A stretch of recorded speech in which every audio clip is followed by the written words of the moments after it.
So, welcome to this episode of the Mindful Recruiters Playbook. Today we've got Nick Baxter on from Baxter Williams Recruitment. We're going to be talking to him about varied things because I know that Nick is quite the talker. So let's see how we get on today. Nick, in 90 seconds or less, please tell us what you do, why you do it.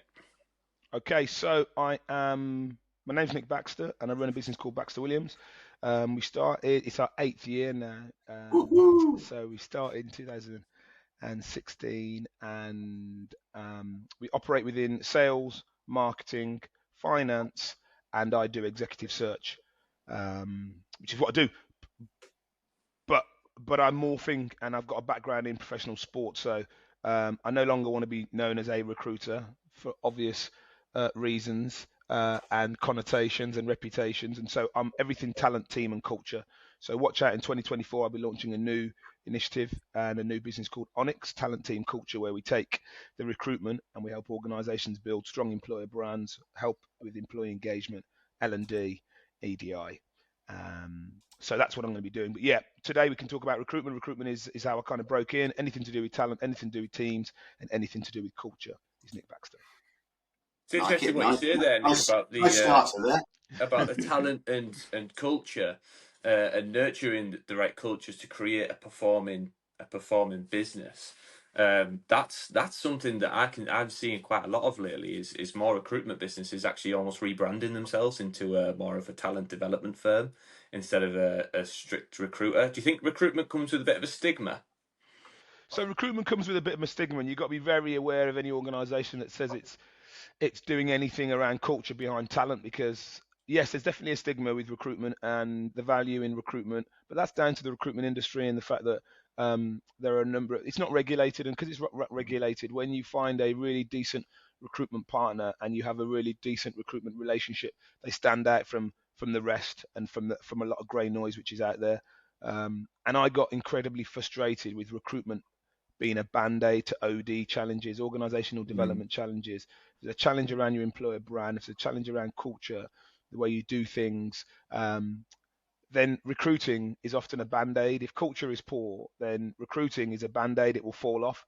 And over the last 14 years of being in the industry, ironically and unfortunately, I come from an elite sports background where the link between culture and performance is inextricable. They're intertwined, and in an industry which has always been trying to utilize the learnings from sport to create high-performing, resilient environments, I utilize my experience and my not my experience just in sport, but in business. And because I've been running these employee engagement programs for the last 3 or 4 years, we've been able to affect more positive and more long-lasting and impactful change beyond just recruitment. And now with the other elements and strands, recruiters can't do what we will be able to do, and recruitment isn't supposed to do that. There's two different things. Recruitment is finding great talent, and organizations that help around building your strong employer brand, employee engagement, and LED and EDI, they're separate as well. But the beautiful thing is that now we can bring them together, and that is a genuine point of differentiation. I'm definitely going to come back to that employee engagement program setup that you got going on there at the moment, Nick. But first off, then, I've known you many years now. I know you're driven, you're hungry, you look after the people around you, and you got big arms so you can scoop people along with you. But in that world, which is also a problem, Mike. but what's your mantra? But there's an overriding element. What drives you? Call it your Barocca, your Red Bull, whatever it is. What is it? The thing that you do? What just so gets that? It's a really good question. It's really difficult to put it into one. So I'm going to talk about two different things. What I've got the best job in the world. I'm motivated by two things: human psychology, the psychology of a human being. What motivates them? What's their value system? What drives them? What's their fire? Where do they want to go? What was their journey? Who's been their influencer? the catalyst of a human being and the decision making, which is beautiful. I love that. And then I love business. I love business. I love economics. I love organizations. I love understanding about what makes a business tick, what's their USP, what's their competitor landscape, how they attract customers, how they retain customers. And so I've got the best job in the world as a recruiter because I'm genuinely passionate about those two things. So I'm passionate about human and what motivates human beings, and I'm also passionate about business. So I've just got the best job. I don't transact, I consult, and it's brilliant. It's brilliant. However, if you were to ask me what my mantra is just the strapline of my business, which is connecting exceptional people. Because someone said to me the other day, why work with Baxter Williams? I said, well, you know what? We all do the same thing. Recruiters do the same thing. We use the same technology. We reach out to the same people. We tell everybody we're going to be able to find and unearth that person. But in essence, if one recruiter gets to a candidate first and engage with that candidate first, and that candidate is the one that the client wants, that recruiter is going to get the kudos. The thing that we do differently is we act as an ambassador of the brand. We don't try and cut corners. And because we act as an ambassador of a brand, we also get feedback from clients like, you know what? Not only was their candidate pre-screened, motivated, and exactly what we wanted from the job brief, but actually they really love the experience. So from a CX experience perspective, from a customer experience perspective, we just do things differently. So when we have the same methodology, but we do things in a different way, and it matters. When a client said to us the other day, they said, we asked one of your candidates in a short list of 4, 2 of your candidates were yours and 2 candidates were separate agencies, what the experience was like. And it was just, we were blown away by the information they had, the insight they had into our business. They knew about culture, they knew about leadership style, they knew about the journey, they knew about the growth, they knew about the aspirations. And recruiters don't always do that. So listen, I've answered the question in a tough way. Connecting exceptional people is the strapline of our business. And we do that not just with a smile on our face because we love what we do, but we do it because we know we're bloody good at it. End of. Full stop. Love it. It's such a powerful differentiator in a very, very crowded marketplace. You say, yeah, it's an unregulated marketplace, so that's a different challenge on that side. So when it comes to this is obviously mindful, which is we're under those banners of well-being and mental wealth and everything else that Harry and I use. So in that environment, what is it you do, either be that with your staff or with your candidates or your customers, that really gets you doing things differently? Because clearly looking after people, as you've just said, is the CX. Yeah, picking up on his jargon. Yeah, the customer experience. That's all in there. Yeah. So what is it? So you know what? Again, a really interesting question, and again, it's really simple. The simple stuff, the simple wins in any business tend to come down to comms, transparency, understanding, and engagement. And so, like, first of all, recruitment is hardcore. We talked about it. I've got a new starter in the business at the moment. I don't want any recruiters nicking her. She's amazing. Her name's Yasmin, and she's just pulling up trees at the moment. She's just an absolute breath of fresh air. And I've had lots of people failing in recruitment. We probably get 2 out of 5, 3 out of 5 work out. The other 2, the other 3 don't work out. And every challenge I've had in my business where someone hasn't worked out, has left my business, 80% of it has been around mental health. And so not necessarily the mental health. There's 2 elements of that. There's the mental health of the resilience of human beings and individuals and employees and colleagues. And then there's the stress of recruitment. So we call recruitment roses and razor blades, or the roller coaster, because 1 minute you've got 3 offers and you've got 3 candidates that are really happy, 3 clients that are really happy. Then you pick the phone up 24 hours later, 2 candidates have been bought back and they're staying in their business, and the clients are like, I thought we had it locked on. And it can be a very stressful environment. Also, in terms of leadership and in terms of management and leadership, you get lots of people in recruitment that are great recruiters, but not necessarily great leaders, or great recruiters and great tellers of people how to do the job, but not great leaders. And so what the job revolves around is performance, outputs, KPIs, and results. And they're all outcomes. And all of those outcomes come as a result of some pretty hard environments, harsh corporate or harsh cultures. And I just wanted to make sure I didn't want my business to be like that. I didn't want my business to be like that. So listen, don't get me wrong, I'm a taskmaster and I drive my people incredibly hard. come from an elite sports background. We don't get anything in this world unless we work hard for it and we apply ourselves in the right way. However, we have to make sure we do that under the blanket and in a landscape where people are understood, supported. We understand the pinch points. I always ask people in interviews, how do I know when things take its toll? How do I know when your resilience is being tested? Because we want to work with you. We don't want to push you to that space. We want to understand, and for you to understand what that looks like and how we respond to it. So what we do is we look after people. We make sure that we got our finger on the pulse in terms of the spikes in people's resilience and when they're being pushed too hard and when they're feeling it. And we also One of the beautiful things about the Mindful Recruiters podcast is when Harry and I work together.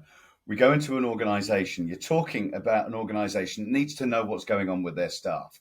How many people are flirting with burnout? How many people are getting challenged? What's really going on with the health and well-being of individual staff? Once you then know those numbers, you then need to go to the next step, though, of what are the applied solutions? Do we need some online counselling, or do we actually need to bring in some one-to-one coaching? Do we need to bring in some long-term reinforced support programs, some peer-to-peer groups, some masterminding? That's what the combination of Harry and myself bring into organisations. My world of mental wealth, Harry's world of Teesside Health. Those combinations are so powerful because it makes sure that people are really, really focused on what truly matters. And they got data and evidence at the start, and you can see where the improvement is, and we can bring in tangible, clear, black and white ROI on everything we're doing. The value goes up. There's no quick fixes here. In the world of mental health, mental wealth, and well-being, it's long-term support that changes the game. No magic pills, but that's what we provide. Long-term support that helps businesses and individuals deal with isolation, deal with focus, and bring their productivity and performance up. Nick, give me an example in there, because you're giving great. Oh yeah, great so let me give you an example. So I've got a new starter. She understands job cycles, she understands client relationships, candidate relationships, but she's new to bringing them all together and putting them all together. And at this stage in your development, the first 6 months, you have got so much to understand. You've got to understand how to take a brief, how to pre-screen a candidate, how to understand what makes a great candidate and an all right candidate, an exceptional candidate, to manage client relationships and deal with the fact that nobody wants to pick the phone up to a recruiter. So you have to have certain degrees of resilience there, and also be able to make impact in a very short space of time. You don't get a second chance to make a great first impression in recruitment. So there's all these things going on. Then you've got your day plan. Then you're managing relationships from a candidate perspective, a client perspective. Then you've got to understand your sector, and you've got to network and be so all of these things happen. So to give me an example, in her 5th week, she said, "Oh, you know what? I've done my plan for today, but I've got nothing in after 3 o'clock." And I said, "Listen," she's looking at me now, smiling. I said, "Listen, we're going to laugh about this in a few weeks' time, because you're never going to have a day when you've not got anything to do with your plan." She looked at me like, kind of like, "Okay, well, I'll believe that when I see it." And it's so bizarre. We got to that stage a couple of weeks ago, and I could see in her eyes that things were taking a toll. And I said, "Listen, come. Let's go downstairs, or let's get a whiteboard session. Let's just talk about what's going on." And because there's so much stuff to juggle, and stress is it's a tough one. There's loads of stuff I want to talk to you about, so that's the first example. The second thing I want to talk about is stress. Someone said to me the other day, "How come you're never stressed out? You've got so much to do. You run 3 businesses." And I said, "Listen, I live in this absolute cauldron and pressure pot of pressure. I feel it, I know about it, but it never really goes to stress, because what's the point of it going to stress? When pressure turns to stress, it paralyzes you, it doesn't serve you, it clouds you, you've got brain fog, you can't think properly, you've got no clarity." So I feel the pressure, but I give myself perspective, and I think there's a big thing around, we can spend all day around the mindfulness, because I've been on a number of mindfulness courses, and I don't know if you know about Quality Mind. You know about Quality Mind, Mike? Go on, yeah. So Quality Mind, just an amazing program, and I did that. It was an Aussie, and I did that program 3 years ago. And this could be a whole different podcast. I'd lost morning, Denise. I'm on a podcast, but good morning. I lost my faith, and when I lost my faith, I'd always put everything into, well, that's just the way, it's God's way, and it's the way. It's the way. And anything bad that happens, anything good that happens, faith is a beautiful thing, and I'd lost it. And I've got no problem with religion. I just lost my faith, and I thought, you know what? I'm just changing as a human being, and I'm changing as as an individual. I'm grown and mature now. I just don't feel that anymore. And so I was lost really because I didn't have any faith. And so I started searching for other things, and I thought, what other religion do you think I'd be? Do you think I'd be a Buddhist? And I just came to the conclusion that, listen, I put lots of faith in the universe. I did the mindfulness course, and now I'm able to give myself perspective. And I try and help all of the guys in the business to give themselves perspective. It feels like stress. Okay, so jumping in again then, Nick. That's brilliant that you get that insight for you as an individual, but you've got a team of a dozen, team of 20, you've got a team of 200 staff, whatever the numbers are in a recruitment firm. So I'm just thinking of other people listening.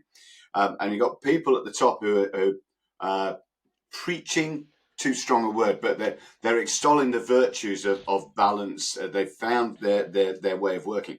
How do you get other people to adapt that? Because it's when you're in such a high pressure environment, I've got no time for that. I'm just going to go on the bloody phone and sell. Okay, so you know what we do? We talk. Bro, it's really simple, Harry. We just talk. Because when you talk, you get to understand. When you talk, we get to understand what's going on. When we talk, we get to engage. When we talk, or when we listen, we get to find out what's going on. And we talk to find out what the problem is, and we listen to find out what the response is. And when it comes to stress, it's stressful situations. What we try and do is, the first thing is, if it's a work related, we can deal with it. If it's outside of work, and a lot of mental health challenges come from outside of work, and so that comes with a degree of trust. And sometimes we know about that straight away. And we'll always find out about it. It just depends how we get to it. So the first thing we do is we have an open door policy, and everyone talks about an open door policy. It's such a cheesy statement. It sounds cheesy to say it, but it's true. Having an open door policy where someone says, I'm not feeling it today, can we have a conversation? People know that if things are really bad and they're not feeling it today, they can send me a text and say, listen, Nick, I'm going to be in a little bit later. Or Nick, listen, Nick, I'm not going to be in today. Can we get someone to pick up my work or have a handover because there's a problem? So the first thing we do, Mike, is we talk, and we make sure that we have a take the time out. 100%. Just going back there, Nick. Just going back to what you said earlier about in the interview process where you find the pinch points, those points of resilience. When's your resilience breaking down? That's actually a really good way of actually displaying that you operate a culture of, if you're burning out, let me know and we can solve this. And then you've even provided that example of, let's get the whiteboard out and let's break down what's going on. Because a lot of people's stress tends to translate into this, like, everything's going on at once inside their head. And if you put it all onto something physical, like obviously like the whiteboard, you can break it down and solve those tasks. A lot of stress comes from an unsolved problem. So being able to spot the signs, which is what someone's given you, what their symptoms pretty much are of their breakdown in their resilience or their pinch points. So you've got that to look for. So you already know what to look for. Most employers don't have a clue what to look for because, like you say, most people just get the first person in the door that they think can do the job. But actually what you're doing is spotting the signs before they've actually ever experienced them. And then you're providing the solution straight away, and you're providing a really simple one. Let's get a one-to-one. Let's go down and solve this by just getting out the whiteboard. And that's the first two probably hardest things that most people can try and achieve within their business. And you've just done it like it's a piece of cake. But you know what? He says it's like a piece of cake. It comes with spotting.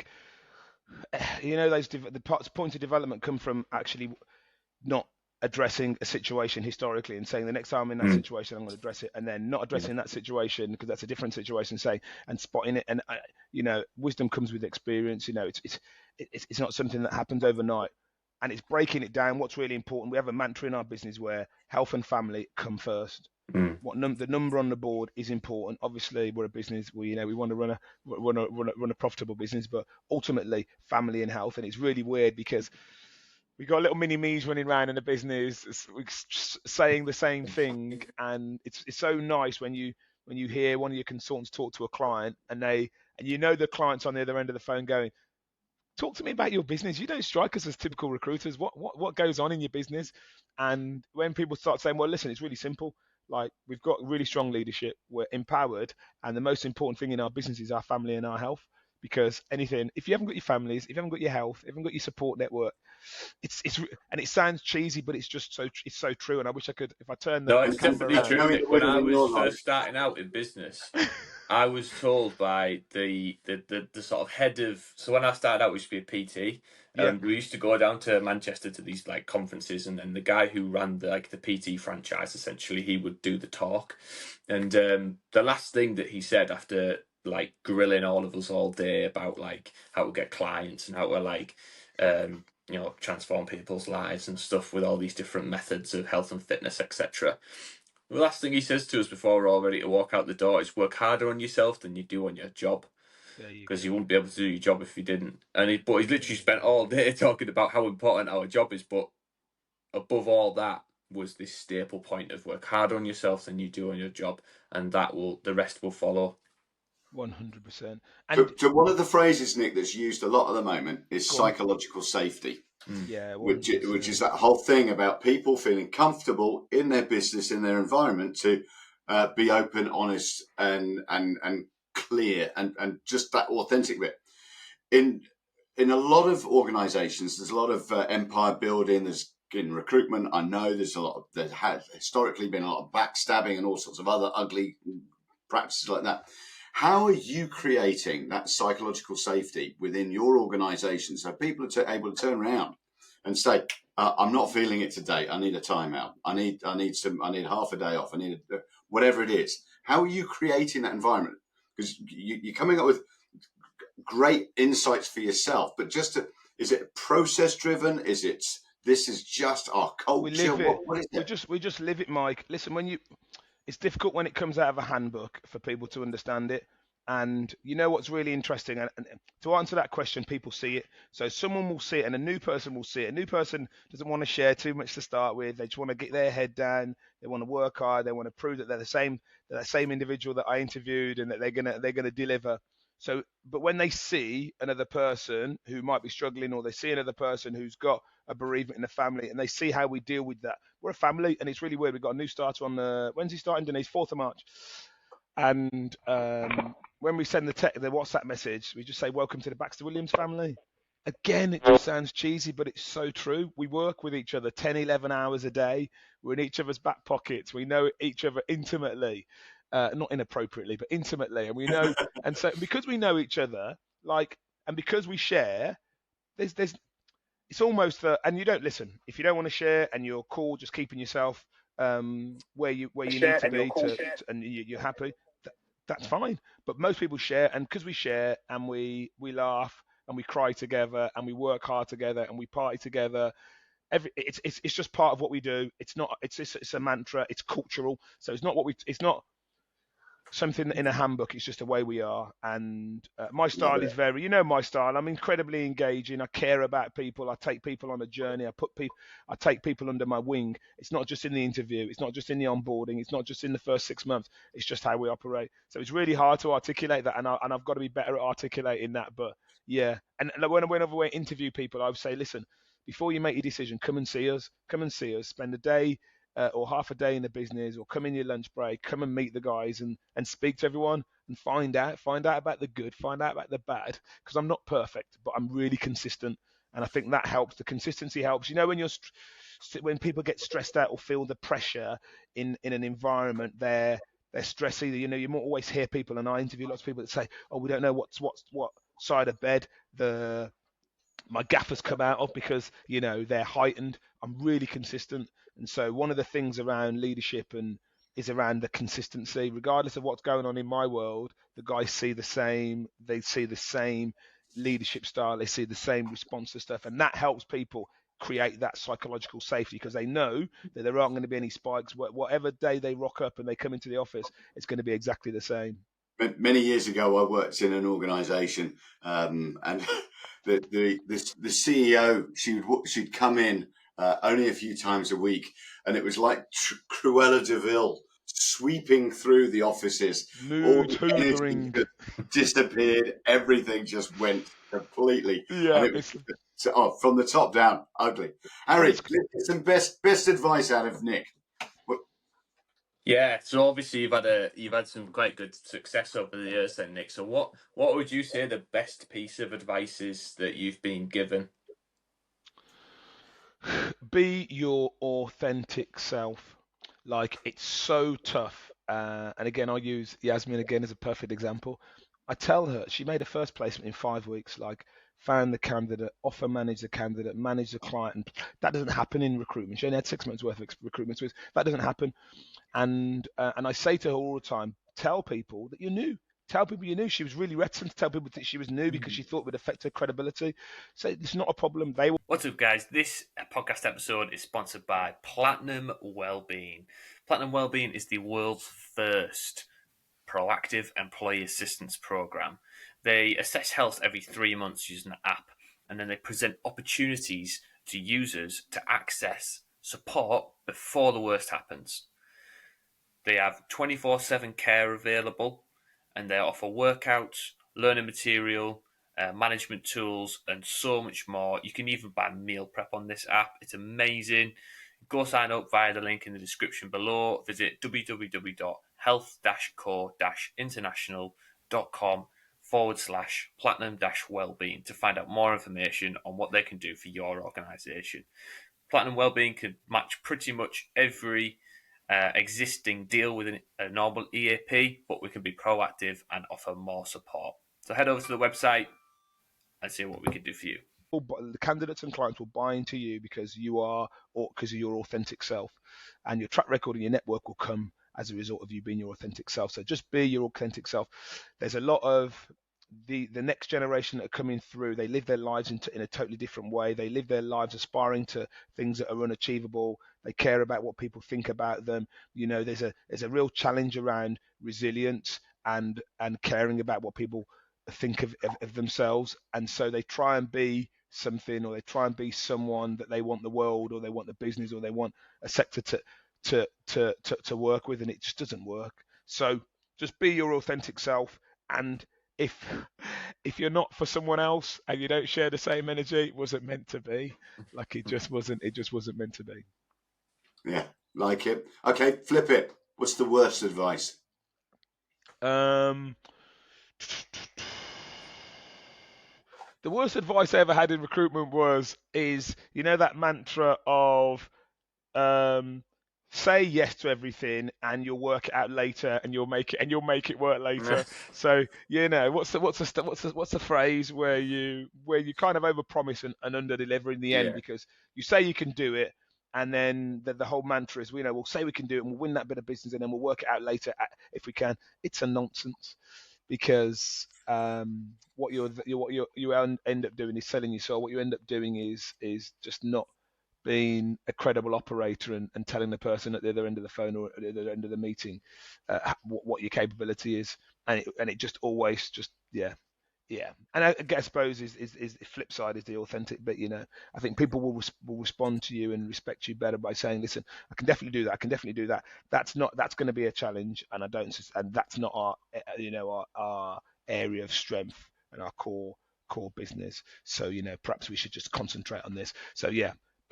And recruitment is full of blag. It's full of people promising stuff and over promising and under delivering, and that's why it's really simple. I had a conversation with a client the other day, and he was ranting, and I said, listen, he said, do you know that business? I said, well, listen, I do know the business, but I'll never slag another business off, because it's not my job to do that. What I can say is I bet the challenge you have is around transparency and accessibility of your consultant. Yeah. And that's it, real simple. So like, if you can't do it, tell people you can't do it. And I'm all about energy. I'm all about energy, Mike. Like, if I'm all about energy, and you just got to take your energy to the right place and to the right people and to the right opportunity. And if it doesn't feel right, there's a reason for that. It doesn't feel right, and you don't feel that the energies are collected and aligned. I turned down some business recently because I knew what their ESG was. I knew what their Glassdoor rating was. I dealt with them a while back and promised I wouldn't. They had a change of leadership. But I knew culture was the same, so I spoke to candidates, and I just said, listen, we know the name of our candidates' cats and dogs. We know their children's names. We know what their partners do. We know our candidates intimately. We know them. We understand them. We know what their value system is and what motivates them, and we want to align those values and motivations to the right business and opportunity. And we're not aligned. So, and it's bizarre, isn't it, when you turn business down because they keep chasing you? I'm like, listen, we can't. There's nothing you can, unless this happens in your business. We can't work because I can't place good people into your business. And when I say good people, I don't just mean technically proficient and good at their job. Good energy people, nice people. So for the people listening, then Nick, what and we ask this to everyone that we have on the podcast. Mm-hmm. What book are you going to leave on the bookshelf for the listeners to read? Oh man, you can't do that to me. I'm going to give you a We few can. books. We just did. Why I'm going can't to you give read? you. Well, I'm going to give you a few books, and you can edit it if you want. The Power of Now by Eckhart Tolle is just a beautiful book. It's a beautiful book. And human beings live in three spaces: a space where they're and this happens in sales and in recruitment. People carry on holding on to stuff, experiences, relationships that think that they define that human being, and they're defined by something that happened in the past. Imagine how bad it would be to be defined by something that happened in the past, and you have the shackles of something that just literally dragging you down. And then there's those people, and these people in recruitment. When I hit this number, their future, their happiness is defined by a future event or a future relationship. When I get this money, or when I get this bonus, or when I get this KPI, or when I get this car, and I get this partner, when I get this house. And imagine how beautiful it is to live in the here and now, and just be able to control the here and now, but being able to be present and to be able to give yourself perspective and appreciate the here and now. And it's a beautiful thing. It's a beautiful thing. And in recruitment, That's one. What's the other one then? I've just You Can't Hurt Me by David Goggins. I've just got into David Goggins. I've been a little bit late to the party because I had this thing in my head around, this guy's a Navy SEAL, he's tough. He does loads of crazy pursuits. He's bound to be. He's a Navy SEAL. He's bound to be tough. But I'll tell you what I loved about that book. I loved about that book about the resilience of this human being, and the fact that he was a 24-stone rat collector at one stage, and his journey and his turnaround. And the thing I love about David Goggins is he made me question a lot of the stuff I'd held high. I was all around motivation, and actually I wasn't, but I thought I was. I was all around motivation. I've got strong energy. I'm incredibly motivated. I'm incredibly driven. And he said, listen, motivation is nonsense. And I remember listening to the book and thinking, what's he talking about? No, it isn't. And he said, and the analogy he used, Christmas, 1st of January, you're 3 stone overweight. You want to make change. You want to be a better person. You want to be a healthier person. You want more confidence. So you are highly motivated in that point to make a difference. Fast forward a couple of months, you've lost a couple of stone. You're feeling healthier. You're getting up. You're getting up the stairs. Are you in the same space of motivation 2 months later than you were at the 1st of January? And I thought about it. I said, no, well, you're not, because obviously you've seen some gains, and so you're not as driven to make those changes. And he said, and that's the difference. He said, it's not about motivation, because motivation will go up and motivation will go down, and motivation will wane, and motivation will hit you like a steam chain one day and will evade you the other. And he said, it's all about 2 things, discipline and habits. And one of my colleagues said the other day, you're looking forward to going to the gym? I said, no, I'm not looking forward to going to the gym, because this gym session, I either cry or be sick. And because it's just a hardcore session. And they go, why do you do it? I said, 1, I'm vain. 2, it's good for my mental health, because it helps me deal with a lot of the pressure of training, of work, training. And 3, it's just one of my habits. It's habitual.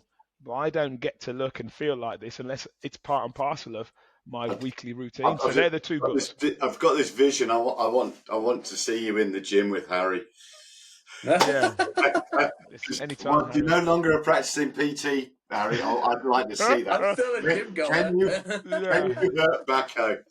Yeah. So, and you know what? It's really cool, isn't it? Because I do this gym session, and people come up to me the other day in the gym and go, "Are you a PT?" Because I do this gym session, and I love sharing good energy. I don't talk a great deal in the gym, but we'll have conversations and in between. And at the end of my session, I do this finisher, which is gun finisher. It's nothing crazy. It's like 10 curls, 10 press-ups, 9 curls, then it's like a pyramid. Yeah. We go down, depending on how fit we are, we go back up as well. And it's horrible to do on your own, but it's like it replicates. It's only 10 minutes, and it replicates. If you were to do a gun workout at the end, it would take you 20 minutes. It takes 10 minutes. And I always try and rope people in, because I'm knackered. It's the end of the session, I'm dripping. And if I can rope 2 or 3 people in at the end of the session, it's great. And I normally do that, and it's so weird because we're stood in a line. It's like 4 or 5 of us in a line, curling and pressing up. And the whole gym are like, "What's this? Is this a circuit session? Is this guy a PT?" And on the back of that, people then say, "Nick, can I come and do your session?" And they do my session. And the great thing, Harry, listen, you come and do the session anytime. I'm not about lifting big weights. I'm all about form. I'm all about making sure my heart rate, it's a quite a high intensive session, but I love supersets, and I love beasting. I love being beasting a short space of time, hour and 10 minutes, and getting that session. But anyone can do the session. I do the session with my daughter, do the session with my missus, because you can do the session. You just lift your own weights, and we do the session together. So yes, Harry, take the challenge. You'll be absolutely fine, bro. I feel like I've been roped in now. That's it. I'm screwed. Well, you have. There you go.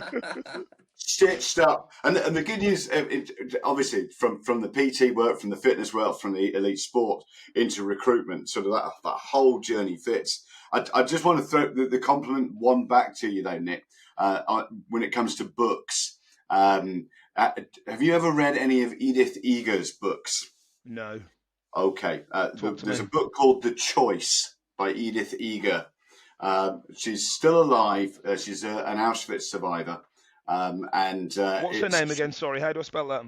I'll drop it across to you. Please do. The Choice. The story and everything else in there is just it's all about the choices we make, and that totally fits in with what you're describing about habits and consistency and everything. It's what we make, and when you're in the darkest of places, we still got choices we can make. I love that, and you've really highlighted that. Nick, you are, as always, an absolute star. Thank you so much for your time here. What other questions have we not asked, Harry, that we need to throw in before the end, or what are final bits? Oh, I think that's it. I think we've asked Nick just about everything. But how do we get in touch with you, Backo? Oh yeah, get in touch with me on baxterwilliams.com or my LinkedIn, Nick Baxter. You'll see me on. There's loads of Nick Baxters on LinkedIn, but you'll recognise me straight away. So yeah, LinkedIn and the web is perfect. LinkedIn really, it's just such a great platform now for interacting with people. A recruiter promoting LinkedIn. Let me think. You know what? It's so funny. Promote LinkedIn. They charge me an absolute arm and a leg for recruiter, but it does work, and it's recruiters. All recruiters have LinkedIn Recruiter, which means we can contact anyone on recruitment on LinkedIn. But it's just a great tool when used well.